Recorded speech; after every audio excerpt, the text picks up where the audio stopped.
বন্ধুরা, আপনি আপনার জীবনে দুই ধরনের মানুষের মধ্যে একজন হতে পারেন।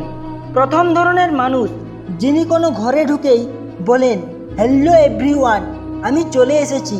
আর দ্বিতীয় ধরনের মানুষ যিনি কিছু না বলেই ঘরে ঢোকেন, কিন্তু ঘরে বসে থাকা সবাই চেঁচিয়ে ওঠে, ওয়াও, ফাইনালি উনি এসে গেছেন।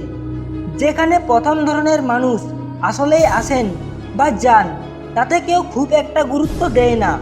যেখানে দ্বিতীয় ধরনের মানুষকে সবাই অপেক্ষা করে, সবাই সম্মান দেয়।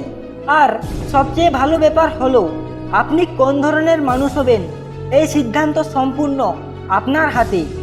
তাই বন্ধুরা, এই ভিডিওটা একদম শেষ পর্যন্ত দেখুন, কারণ আজ আমি আপনাদের সাথে 5টি বাস্তবিক এবং কার্যকর টিপস শেয়ার করব, যা আপনাকে সেই দ্বিতীয় ধরনের সম্মানিত ও আকর্ষণীয় মানুষদের কাতারে নিয়ে যেতে সাহায্য করবে। আমার নাম নিবারণ। চলুন শুরু করি। Tips number 1, speak less but with.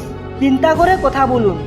কম কথা বলা এবং প্রভাবশালী কথা বলা, এটাই একজন মার্জিত ও কার্যকর ব্যক্তির অন্যতম বৈশিষ্ট্য। এরা অল্প কথাতেই অনেক কিছু বলে ফেলেন, আর সেটাই মানুষকে বেশি প্রভাবিত করে। সবাই এমন মানুষদের সাথে থাকতে পছন্দ করে যারা অন্যর কথা শোনে, না যে নিজের কথাই শুধু বলতে থাকে। কম কথা বলা দেখায় যে আপনি একজন ম্যান অফ ওয়ার্ড, আর এই জন্যই অন্যরা আপনার প্রতিটি কথা মনোযোগ দিয়ে শোনে। একটা সহজ অভ্যাস গ্রহণ করুন, থিঙ্ক বিফোর ইউর স্পিক। অর্থাৎ কথা বলার আগে 2-3 সেকেন্ড চিন্তা করুন, এই কথাটা এই পরিস্থিতিতে মানায় কি না, তারপর বলুন। টিপস নম্বর 2, মেক আদার্স ফিল ইম্পর্ট্যান্ট। অন্যকে গুরুত্বপূর্ণ মনে করান। এই পৃথিবীতে প্রত্যেক মানুষের জন্য সবচেয়ে গুরুত্বপূর্ণ ব্যাপার হলো সে নিজে এবং তার নাম। তাই যখন আপনি কারোর সাথে কথা বলবেন, তার নাম ধরে ডাকুন, তাতে সে আপনাকে পছন্দ করতে শুরু করবে। যেমন ধরা যাক, কেউ এসে আপনাকে বলল, এই স্যুটটা খুব ভালো লাগছে, অথবা কেউ বলল, আপনি এই পোশাকে অসাধারণ লাগছেন। দুটো কথার মধ্যে আপনি কোনটা বেশি পছন্দ করবেন? অবশ্যই দ্বিতীয়টি, কারণ সেখানে আপনার কথা বলা হয়েছে। এই ছোট ছোট পরিবর্তনেই আপনি মানুষকে গুরুত্বপূর্ণ অনুভব করাতে পারেন, আর এতে তারা আপনার প্রতি আকৃষ্ট হয়ে পড়বে। Tips number 3, mix feelings and expression. অনুভূতি এবং এক্সপ্রেশনে কথা বলুন। কেউ আপনার প্রতি আগ্রহ দেখাবে কিনা তা অনেকাংশে নির্ভর করে আপনার অনুভব এবং এক্সপ্রেশনের উপর। কারোর সঙ্গে দেখা হলে একটা হালকা হাসি দিন, হাত মেলান, চোখে চোখ রেখে কথা শুরু করুন। শুধু শব্দ নয়, শব্দর ভেতর অনুভব ঢোকান। যেমন আপনি কাউকে ভালোবাসা দিয়ে বলেন, আমি কখনো তোমাকে ছেড়ে যাব না, আর রেগে গিয়ে বলেন, আমি কখনো তোমাকে ছেড়ে যাব না।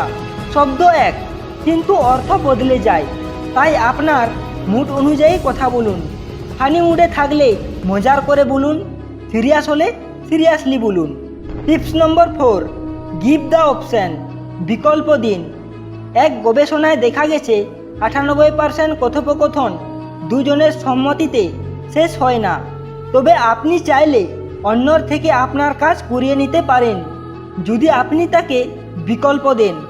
যেমন আপনি যদি সরাসরি বলেন, আমার জন্য একটা করে দাও, তবে সে মনে করবে তাকে নির্দেশ দেওয়া হচ্ছে। কিন্তু যদি আপনি বলেন, ভাই, আমার 3টা দরকারি কাজ আছে, চিন্তা করো না, যে কোনো একটা করলেই চলবে, তুমি কি এর মধ্যে যে কোনো একটা কাজ করে আমাকে একটু সাহায্য করতে পারবে? তাহলে সে নিজেই বিকল্প দেখে নিজে সিদ্ধান্ত নেবে এবং তাতে সে রাজি হয়ে যাবে। কারণ তখন সে ভাববে সিদ্ধান্তটা সে নিজেই নিচ্ছে, কেউ চাপিয়ে দিচ্ছে না। Tips number 5, imagine yourself a leader. নিজেকে একজন লিডার হিসেবে ভাবুন। অনেক মানুষ জনসমক্ষে কথা বলতে ভয় পায়। এই ভয় তাদের আত্মবিশ্বাস নষ্ট করে দেয়। এই ভয় কাটানোর জন্য একটা অসাধারণ টিপ, নিজেকে এমন কারোর মতো কল্পনা করুন যিনি দুর্দান্ত বক্তা। যেমন আপনার প্রিয় মোটিভেশনাল স্পিকার। অন্তত একা বসে তার মতো অ্যাড করতে থাকুন, চর্চা করুন। এই অনুশীলন আপনার ভেতরের ভয়কে ধীরে ধীরে দূর করে দেবে। আর আপনি যখন কারোর সামনে কথা বলবেন, তখন আপনি সক্রিয়ভাবে আত্মবিশ্বাসের সঙ্গে বলবেন। বন্ধুরা, এই ছিল এমন 5টি প্র্যাকটিক্যাল টিপস যা আপনাকে অন্যদের মন জয় করতে সাহায্য করবে। এই টিপসগুলো ফলো করলে আপনি হবেন সেই মানুষ যাকে সবাই এন্ট্রি করতেই বলে, ওয়াও, ফাইনালি উনি এসে গেছেন। ভিডিও ভালো লাগলে লাইক দিন, চ্যানেল সাবস্ক্রাইব করুন আর নিচে কমেন্টে আপনার মতামত জানাতে ভুলবেন না। Thank you so much for watching.